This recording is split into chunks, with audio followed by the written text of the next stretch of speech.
இந்த சேனலை தொடர்ந்து நடத்த உதவி செய்ய நினைப்பவர்கள் உதவி செய்யலாம். வணக்கம். வாக்கு எண்ணுவதற்கு இன்னும் சில நாட்களே இருக்கின்ற சூழலில் யாருடைய வெற்றிக்காகவோ தேர்தல் ஆணையம் செயல்பட்டு கொண்டிருக்கிறதா அப்படிங்கிற சந்தேகத்தை எழுப்பக்கூடிய விதத்தில் பல்வேறு சம்பவங்கள் அரங்கேறியிருக்கின்றன. குறிப்பாக உங்களுக்கு நல்லா தெரியும், வட இந்தியாவில் பீகார், உத்தரப்பிரதேசம், அதை பாஜக ஆட்சி பொறுப்பிற்கு வந்த மாநிலங்களில் எல்லாம் தேர்தல்கள் நடக்கும்போது திடீர்னு ஸ்ட்ராங் ரூமில் நைட்டில் லைட் எரிகிறது, அது மாதிரி திடீர்னு ஸ்ட்ராங் ரூமில் மர்ம நபர்கள் உள்ள நுழைகிறது, இதெல்லாம் சர்வசாதாரணமான செய்திகளாக இருந்திருக்கின்றன.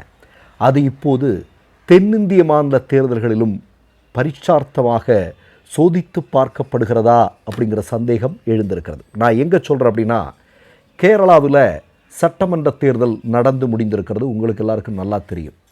அந்த மாநிலத்தினுடைய கோழிக்கோடு என்று சொல்லக்கூடிய இடத்தில் இருக்கக்கூடிய ஜேடிடி என்று சொல்லக்கூடிய ஒரு பள்ளி வளாகத்தில் அந்த மாவட்டத்தினுடைய, அதாவது குறிப்பாக 7 சட்டமன்ற தொகுதிகளுக்கான இவிஎம் மிஷின் பாதுகாப்பாக வைக்கப்பட்டிருந்த அறையில் திடீரென்று அங்கு போட்டியிட்ட வேட்பாளர்களுக்கோ மக்கள் பிரதிநிதிகளுக்கோ தகவல்களே சொல்லாமல் திடீரென்று ப்ரொசீடிங் ஆஃபீஸர் என்று சொல்லக்கூடிய நபர் சில பேரோடு உள்ளே நுழைந்திருக்கிறார்.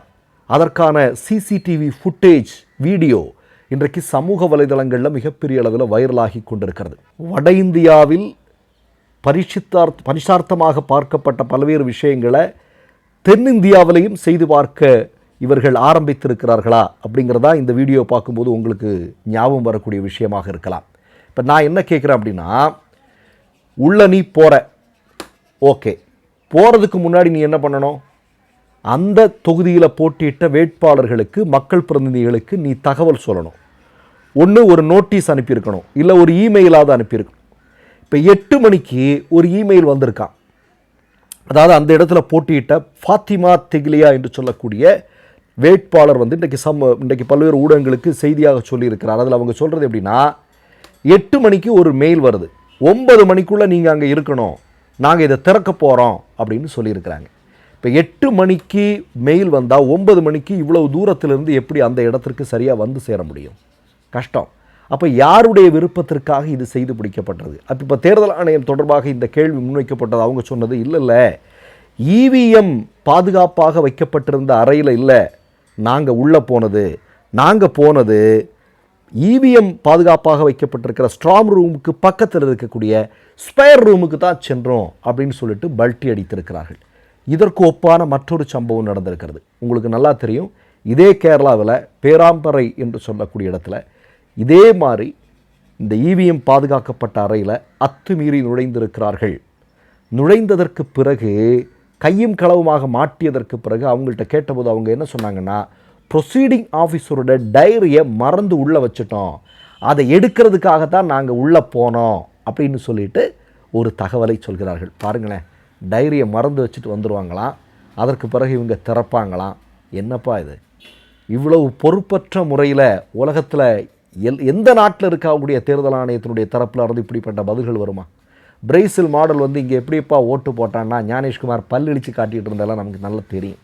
அப்போ எவ்வளவு கேடு கெட்டவர்கள், எவ்வளவு பொறுப்பற்ற பதில்களை இவர்கள் சொல்லிக் கொண்டிருக்கிறார்கள் என்பதை பாருங்கள். அப்படி என்றால் தென்னிந்திய மாநிலங்கள் உங்களுக்கு தெரியும், ஆர்எஸ்எஸ்க்கு ஒருபோதும் இங்கே வாய்ப்பில்லை. மெத்த பகுத்தறிவோடு படித்த கல்வியில் சிறந்து விளங்கக்கூடிய மக்கள் இருக்கக்கூடிய பகுதியில் ஆர்எஸ்எஸ் என்றைக்காவது அங்கே வேறுபிடிக்க முடியுமா?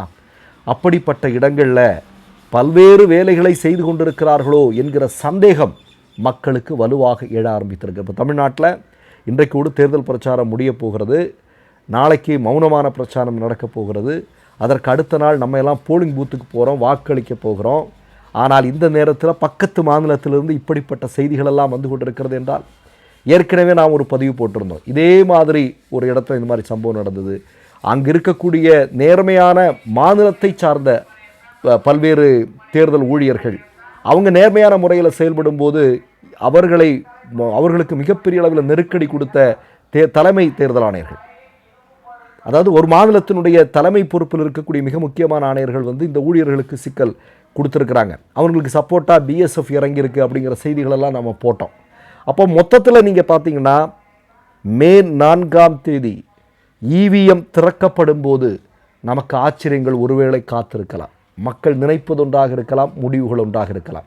ஏன்னா நமக்கு மகாராஷ்டிராவில் என்ன நடந்தது அப்படின்னு தெரியும், ஹரியானாவில் என்ன நடந்தது அப்படின்னு தெரியும், பீகாரில் என்ன நடந்தது அப்படின்னு தெரியும். இப்போ மேற்கு வங்கத்தில், தமிழ்நாடு, கேரளம், இதெல்லாம் உங்களுக்கு நல்லா தெரியும். இவனுங்கெல்லாம் எப்படிப்பட்ட வேலைகளை எல்லாம் செஞ்சிட்ருக்கானுங்க இந்த இடத்தை அபகரிப்பதற்கு அப்படின்னு. அப்போது நம்ம ஒரு பயத்தோடு தான் மே 4ஆம் தேதி காலையில் செய்திகளை பார்க்க வேண்டியிருக்கிறது. அதற்கான ஒத்திகை தான் இவை எல்லாமா அப்படிங்கிற சந்தேகமும் நமக்கு வலுவாக எழத் துவங்கியிருக்கிறது. மற்றொரு நிகழ்வில் சந்திப்போம். நன்றி, வணக்கம். 3 யூடியூப் சேனல்கள் வியாபாரத்திற்கு இருக்கிறது. தேவைப்படுபவர்கள் இந்த எண்ணுக்கு தொடர்பு கொள்ளுங்கள். மை நேம் இஸ் ரெட் சேனலை சப்ஸ்கிரைப் பண்ணிக்கோங்க. அதுக்கப்புறமா பக்கத்தில் இருக்கிற ஜாயின் பட்டனை கிளிக் பண்ணீங்கன்னா ஒரு நியூ பேஜ் ஒன்று ஓப்பன் ஆகும். அதுலேயும் ஜாயின் பட்டனே கிளிக் பண்ணிக்கோங்க. அதில் பார்த்தீங்கன்னா credit card, debit card options இருக்கு. இதில் உங்களுக்கு விசா, மாஸ்டர் கார்டு, ரிப்பே அப்படின்னு 3 ஆப்ஷன்ஸ் கொடுத்துருக்காங்க. அதில் நீங்கள் எந்த கார்டு சூஸ் பண்ணுறீங்களோ அந்த கார்டோட நம்பர் என்டர் பண்ணிக்கோங்க. அப்புறமா கார்டோட வேலிடிட்டி மந்த் அண்ட் இயரை டைப் பண்ணிக்கோங்க. அடுத்தபடியாக உங்கள் கார்டோட பின்னால் சிவிசி கோடுன்னு சொல்லிட்டு 3 நம்பர்ஸ் கொடுத்துருப்பாங்க. அந்த நம்பரை இதில் என்டர் பண்ணிக்கோங்க. அப்புறமா அட்ரஸ் அண்ட் இன்ஃபர்மேஷன் என்டர் பண்ணிட்டு பைங்கிற பட்டனை கிளிக் பண்ணிக்கோங்க. ஒருவேளை உங்க கார்டு நம்பர் இன்வாலிட்னு காமிச்சிச்சுன்னா உங்க கார்டில் இன்டர்நேஷனல் யூசேஜை எனேபிள் பண்ணுங்க.